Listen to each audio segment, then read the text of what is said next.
Hi friend আমি চলে এসেছি নতুন রেসিপি নিয়ে। তো আজকে আমি বানাচ্ছি লাউ দিয়ে চচ্চড়ি। তো লাউ দিয়ে চচ্চড়ি আমি কী করে বানাই আপনাদেরকে রেসিপিটা শেয়ার করছি। আপনারা দেখতে থাকুন, লাইক করবেন, সাবস্ক্রাইব করবেন।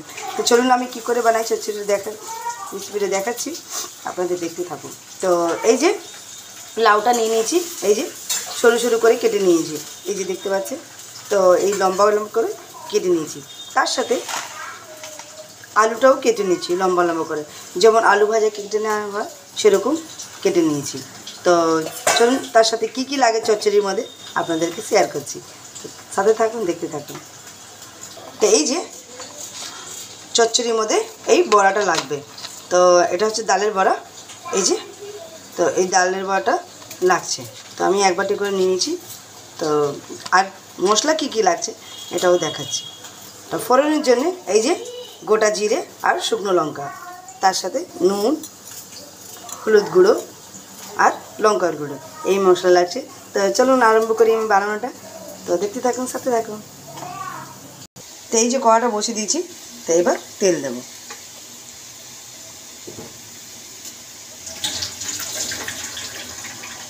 তো তেলটা অল্প করেই দেব।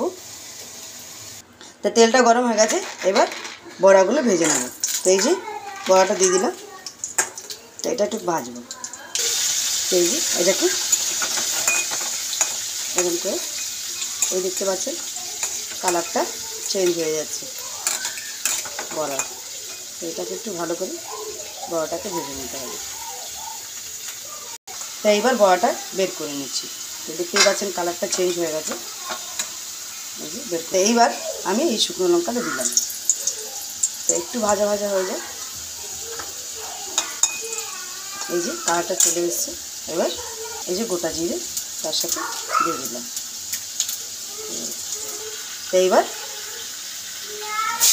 এই যে আলু আর লাউকে দিয়ে দিলাম।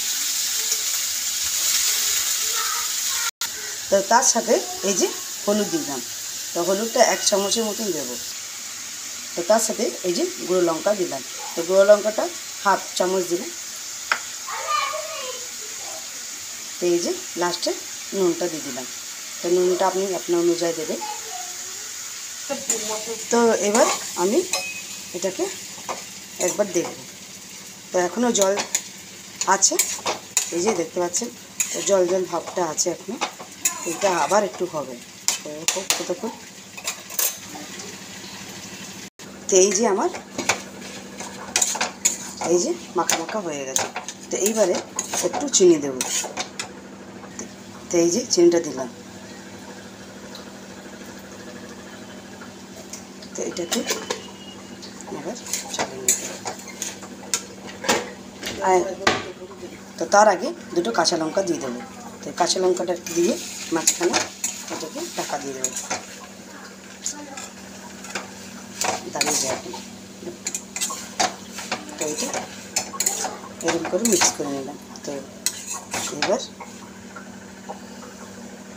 তো এবার বড়িটা দিয়ে দেবো। তো এই যে যেটা ভেজে রেখেছিলাম সেই বড়িটা দিয়ে দিলাম। তো এইটা একটু হবে, তো এটা একটু নাড়িয়ে দেবো। এই যে এরকম করে,